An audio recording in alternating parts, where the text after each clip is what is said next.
Welcome to the Skeptic's Guide to Investing with Steve Davenport and Clem Miller. Every 2 weeks, Steve and Clem bring you brief investment insights you may not find anywhere else. We hope you enjoy today's episode. Here are Steve and Clem.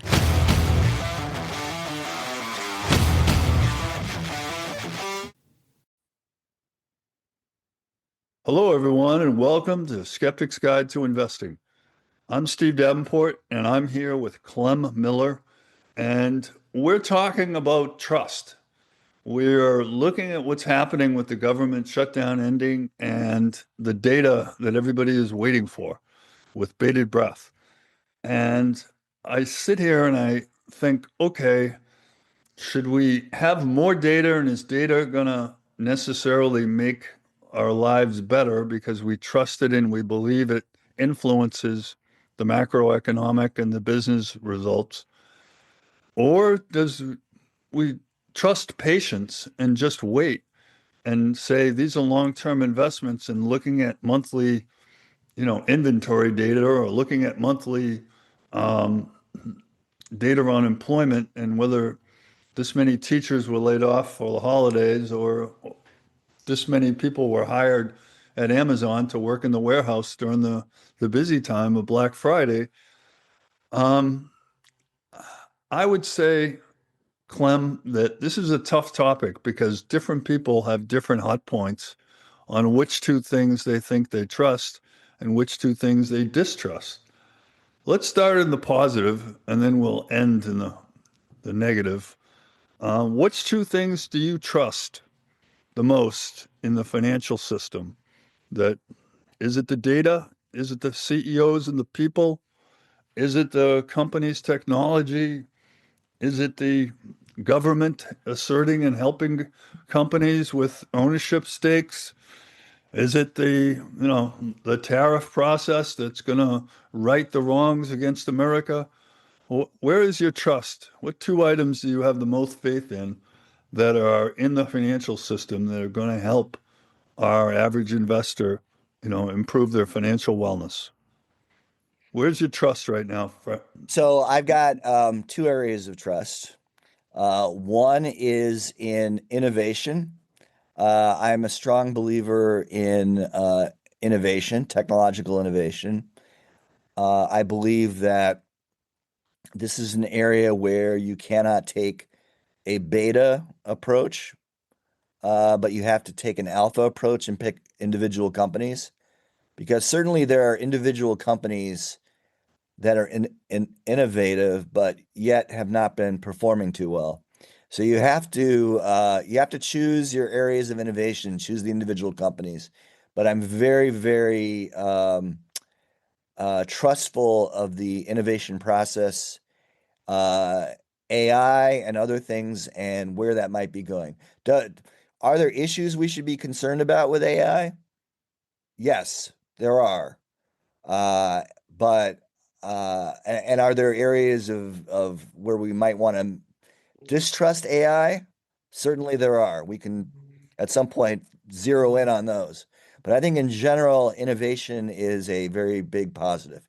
Second area of trust is, when you're talking about portfolio construction, you got innovation on one side. This is in my portfolio. Innovation on one side. On the other side, I have cash and gold. And cash and gold, I do trust in. And I trust in those because, first of all, if there is a market downturn, my downturn will be lower than those of other investors. So that's one way I trust that. And then the second way I trust that is that if there is a market downturn, I will have the resources to be able to buy cheap and ride the uphill. So I have some faith in that. It's all a matter of what the proportions are of what you put into the innovation and what proportions you put into the cash and gold. So those are my two areas of trust, Steve.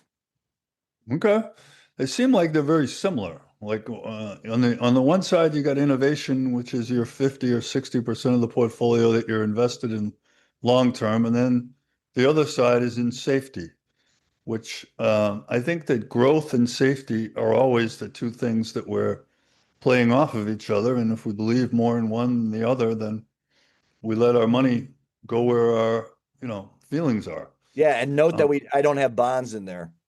I know you don't have bonds. I realize that you've been pretty clear of what you like and what you don't like.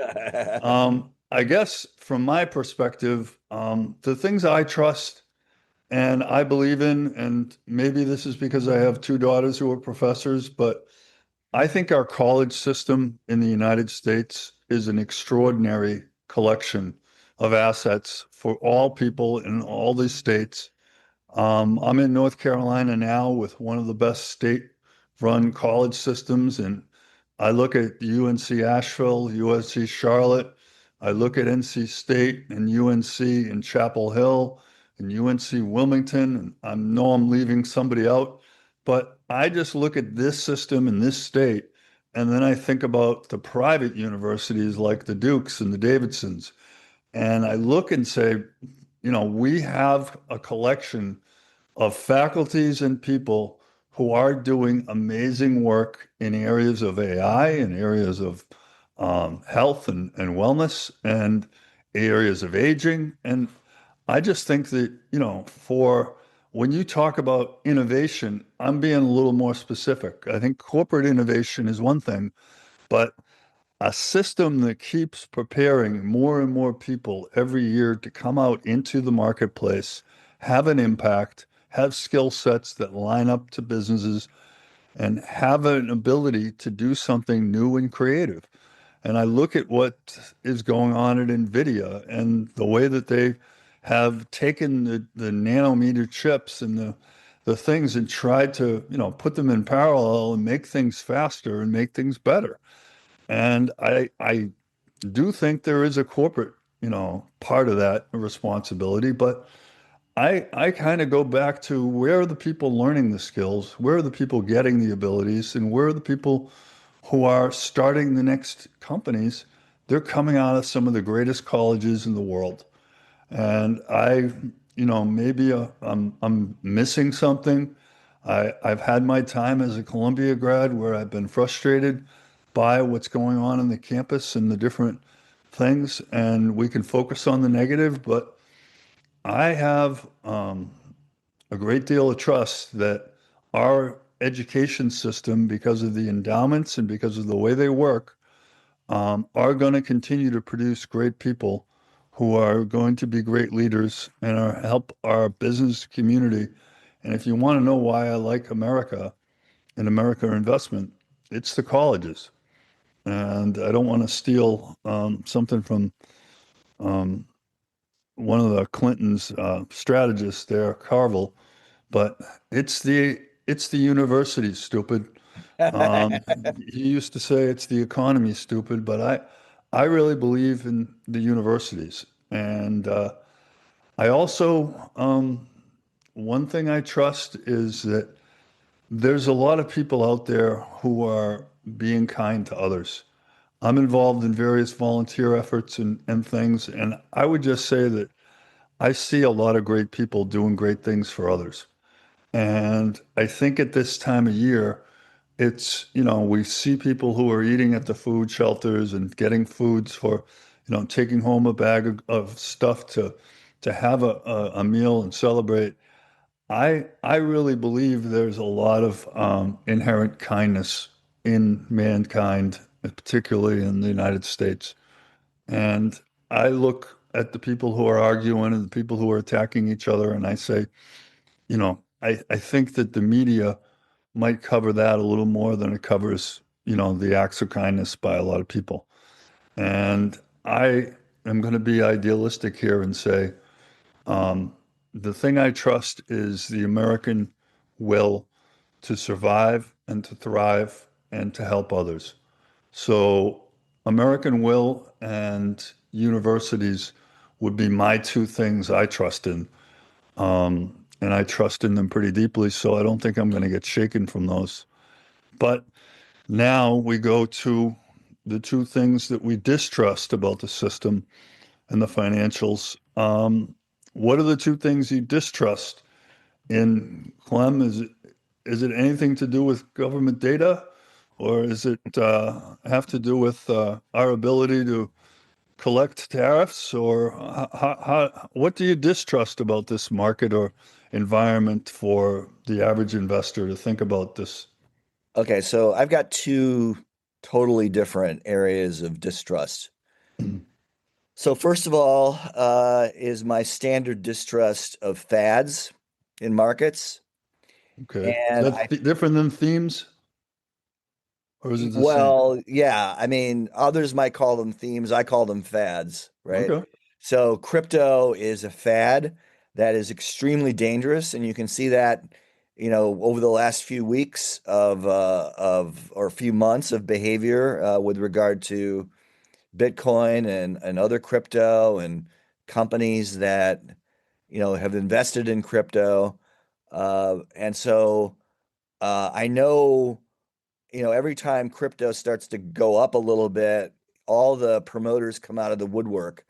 Uh, Hmm. and then when crypto goes down a little bit, they go and hide back in the woodwork.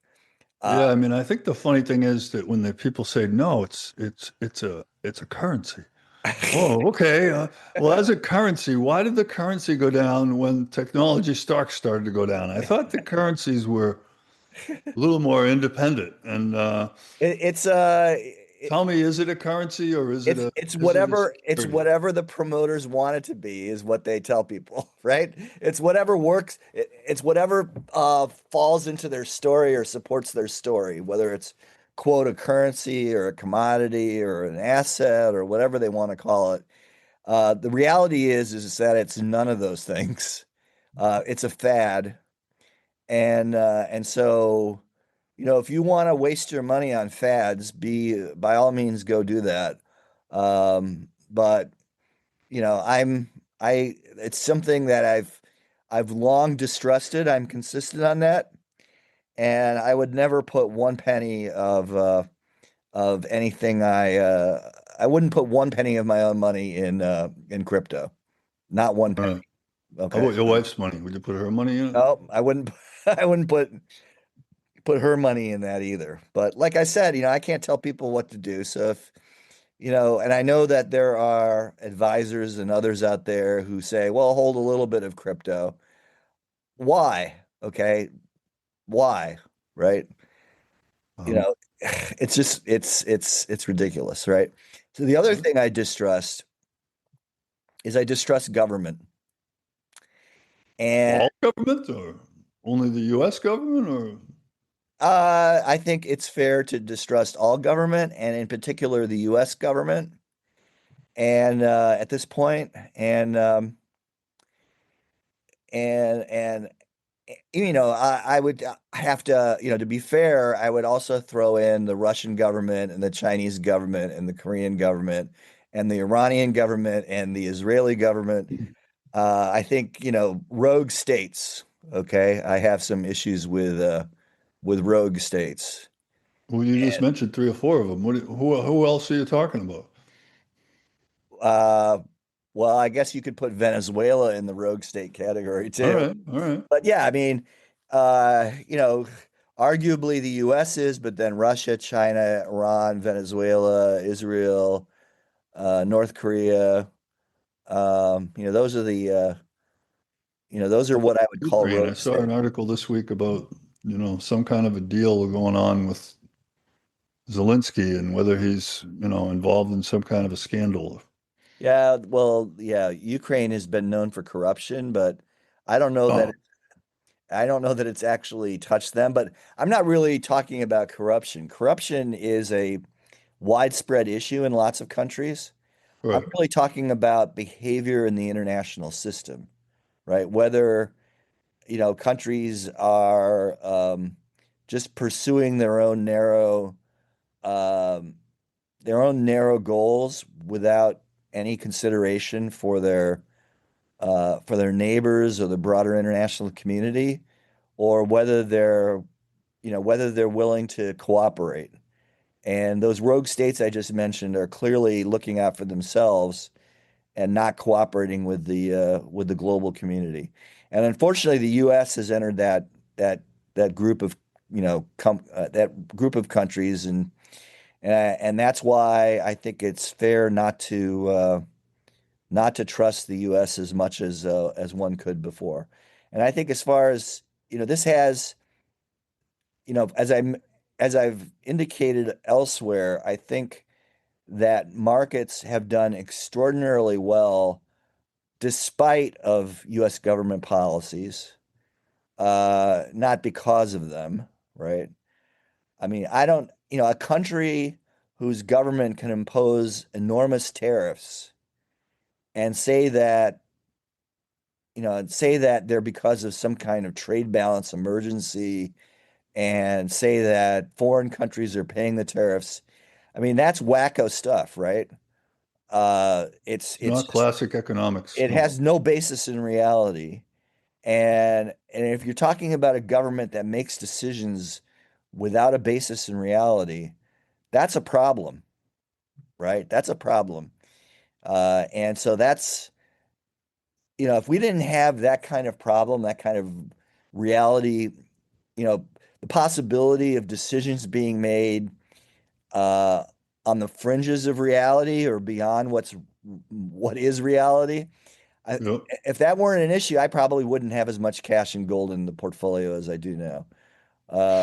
But I feel like I have to because of these policy issues and the rest is sort of AI kind of related. And I think AI is going to do innovation is going to do. I mean, it may be overvalued right now, and it may have a pullback, but I think it's going to do well regardless of what government does. Okay. So what's item number two? I gave you two. Oh, okay. Number one was fads. Fads. Okay. Yeah, So fads, crypto and I would put also into fads potentially certain elements of private markets now. So okay. private credit has been having some issues lately, and I know that SPACs.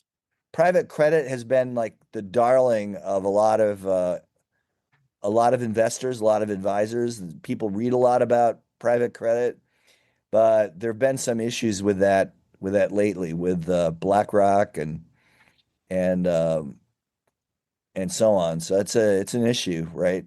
Uh, Right. Private credit, and so I don't know that I would be advising anybody right now to get into any kind of private credit vehicle. I think it's I'm a public markets kind of guy, right? I like public markets. I think You like your liquidity. there's liquidity, there's visibility. Uh, this kind of academic, it's really an academic thought that if you give up liquidity, you get return. I mean, just think about that logically. Why is that? I mean, what's logical about that? There's no guarantee that by giving up liquidity, you're going to get higher return. We'll be right back.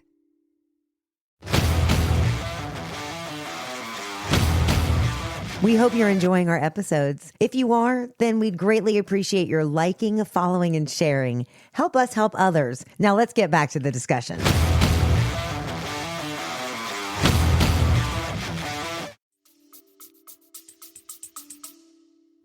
I think when they say giving up liquidity, they're asking you to be patient and have a longer time horizon. And Right, I would say that the time horizon determines a lot of the private success, not the lack of liquidity.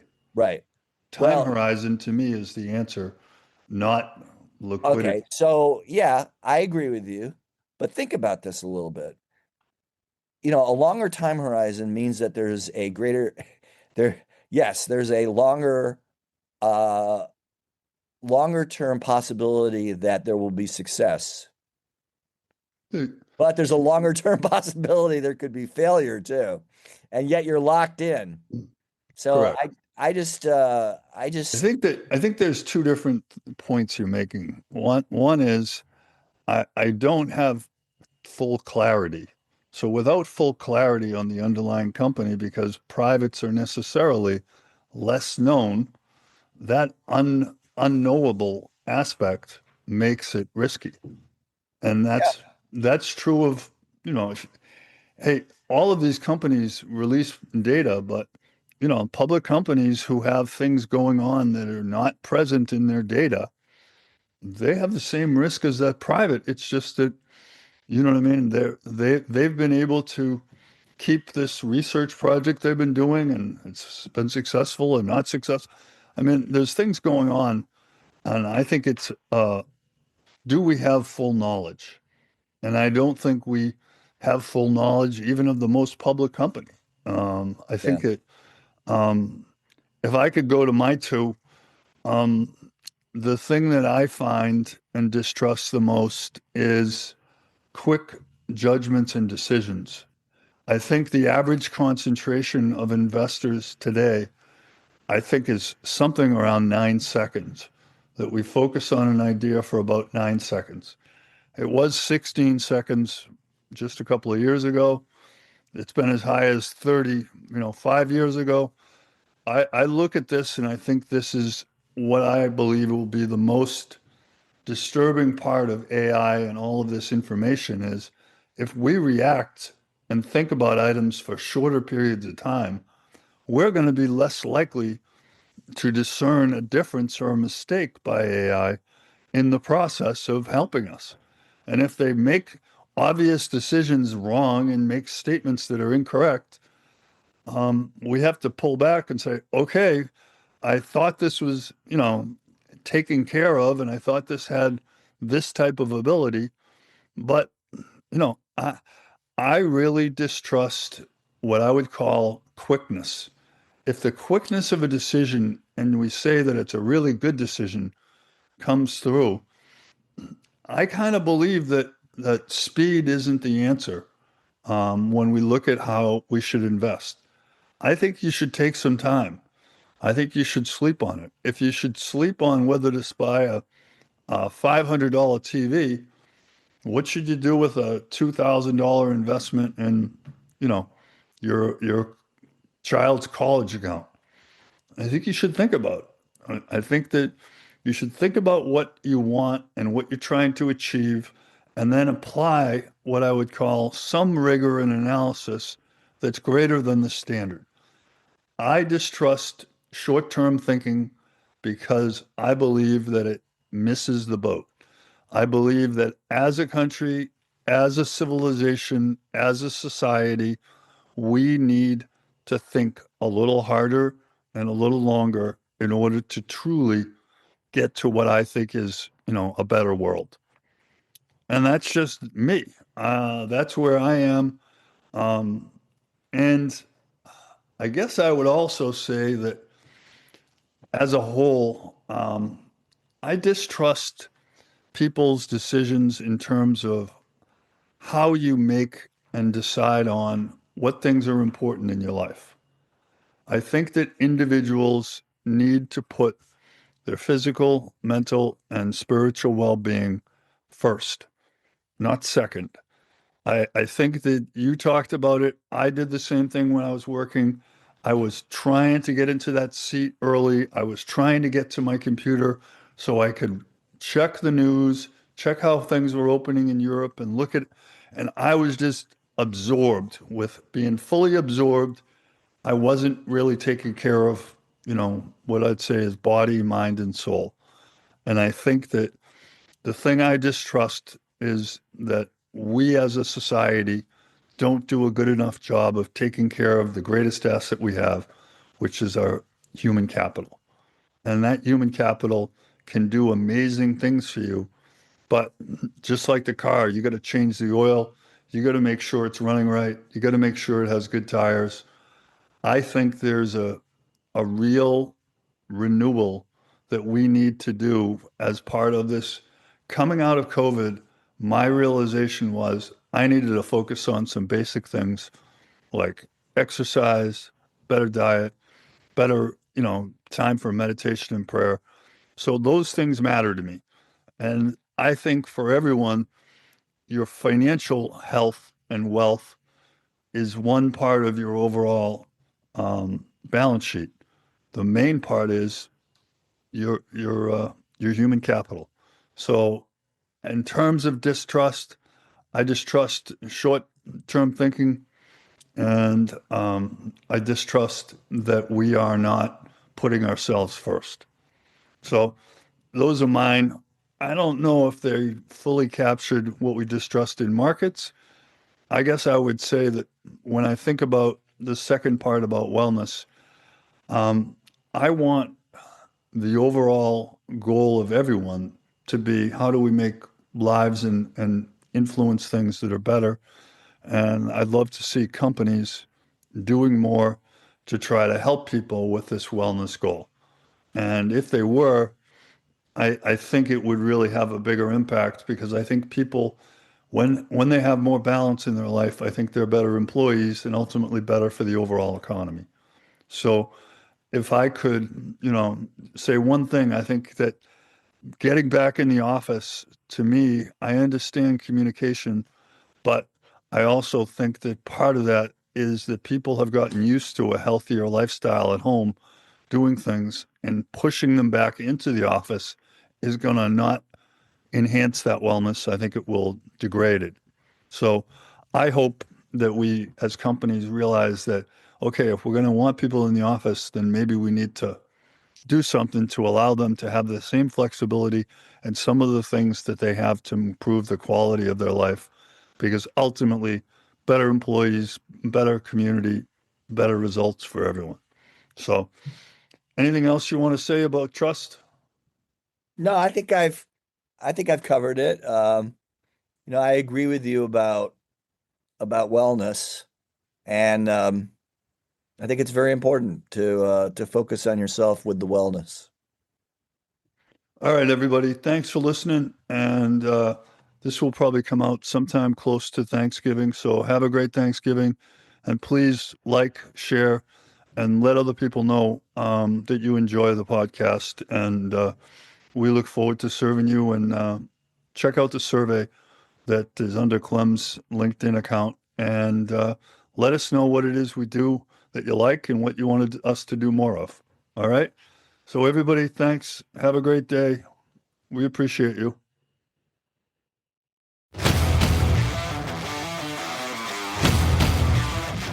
The views shared on this podcast represent the personal investment views of the hosts. They are for educational purposes and not meant to be taken as investment advice. Listeners should consult their own investment, legal, and tax advisors. Past performance of any investments is not a guarantee for future return.